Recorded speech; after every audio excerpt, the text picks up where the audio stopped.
नमस्कार बंधुरा आज के आबार एक नतून रेसिपि निये चले एसेछि। आज के आपनादेर काछे सुजिर मोदक करे देखाबो। ता आपनारा रेसिपिटा देखते थाकुन। हाफ लिटार दूध नियेछि, दूधटाके एकटु घन करे नियेछि, खूब घन करिनि। एर मध्ये एकटा नारकेल दिये माने नाड़ू करे नेब। ए देखुन एकटा नारकेल कुड़िये नियेछि। एबार एटा दूधेर मध्ये दिये देब।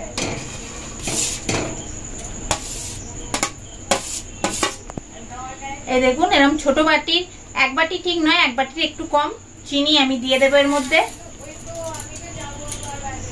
এটাকে এবার নেড়ে যেতে হবে ভালোভাবে, নালে নিচে ধরে যাবে। আর মোদক কার প্রিয় এটা জানেন তো, গণেশ ঠাকুর। এটা আপনারা গুড় দিয়েও নাড়ুটা করে নিতে পারেন, তা আমি চিনি দিয়েই করছি। প্রথমে কিন্তু ফুল আঁচে করছিলাম, এবার যখন এইরকম হয়ে আসবে তখন কিন্তু একদম লো ফ্লেমে করতে হবে, নাহলে কিন্তু লেগে যাবে, নিচে ধরে যাওয়ার ভয় থাকবে। ওই জন্য এই একদম লো ফ্লেমে এবার বাকিটা করতে হবে। এটা এবার ঠান্ডা হোক, ঠান্ডা হলে তারপরে ওইটাকে কি করব তখন দেখাবো। দেখুন সুজি নিয়ে নিয়েছি, এবার সুজিটা মেখে নেব। 500 সুজি নিয়েছি, তাতে সামান্য একটু নুন নেব। নুনটা না দিলে খেতে ভালো লাগবে না, অল্প একদম ভালো করে নুনটা মিশিয়ে নেব।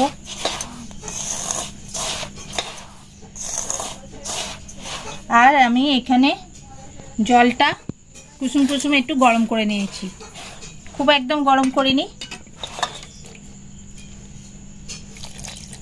অল্প অল্প দিয়ে মাখবো।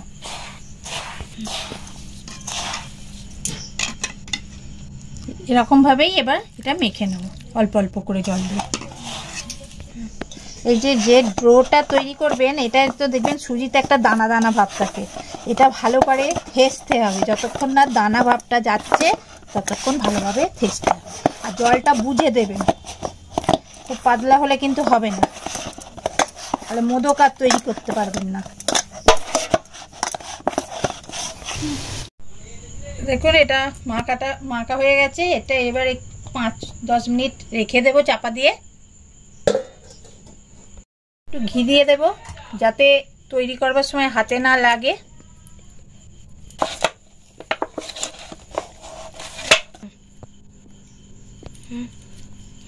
এই দেখুন এরকম একটা গুটি নিতে হবে, নিয়ে তারপরে যেমন পিঠে তৈরি করেন আর কি, সেরকম ভাবে এটাকে কত করে নিতে হবে। তারপরে যে নারকেলের পুরটা তৈরি করেছি এর ভেতর দিতে হবে। আমি কিন্তু একটু এলাচও দিয়ে দিয়েছি ক্ষীরটার মধ্যে, তাহলে একটা বেশ সুন্দর সেন্ট ছাড়বে, খেতেও ভালো লাগবে। দিয়ে আস্তে আস্তে করে এটাকে ভালোভাবে তৈরি করে নিতে হবে। প্রথমে গোলটা ভালোভাবে করতে হবে।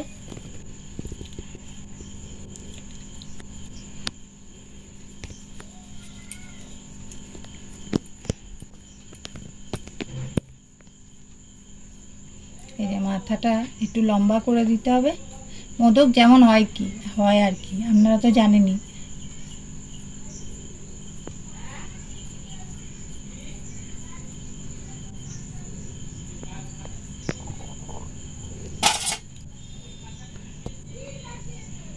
দিয়ে এবার এই যে চামচের পেছন দিয়ে আস্তে আস্তে করে এটাকে ডিজাইন করে দিতে হবে, দেখতে ভালো লাগবে।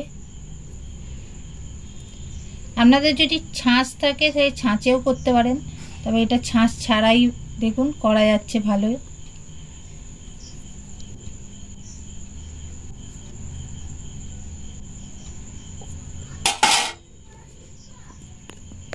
এটাকে এবার ঠিক করে নিয়ে নিতে হবে। এরকম ভাবেই বাদ বাকিগুলো তৈরি। আগে একটা করা আছে দেখুন, এরকম ভাবেই বাদ বাকিগুলো করে নিতে হবে। এবার দেখুন এবার সে ভাপিয়ে নেব আগে আমি এই ফুটো ফুটো একটা থালা নিয়ে নিয়েছি, তাতে এগুলোকে আস্তে আস্তে করে বসিয়ে দেব। এবার এর ওপর কেশর দিয়ে দেব। কেশরটা দিলে তখন ভাপাবো, কেশরেরটার এটা গলে কালারটা বেরিয়ে আসবে, দেখতে ভালো লাগবে।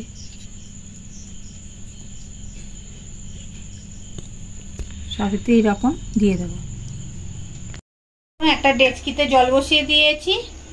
এবার সেই ফুটো ফুটো থালাটায় যেগুলো মোদকটা সাজিয়ে রেখেছিলাম সেটা বসিয়ে দিলাম, দিয়ে এবার একটা চাপা দিয়ে দেবো।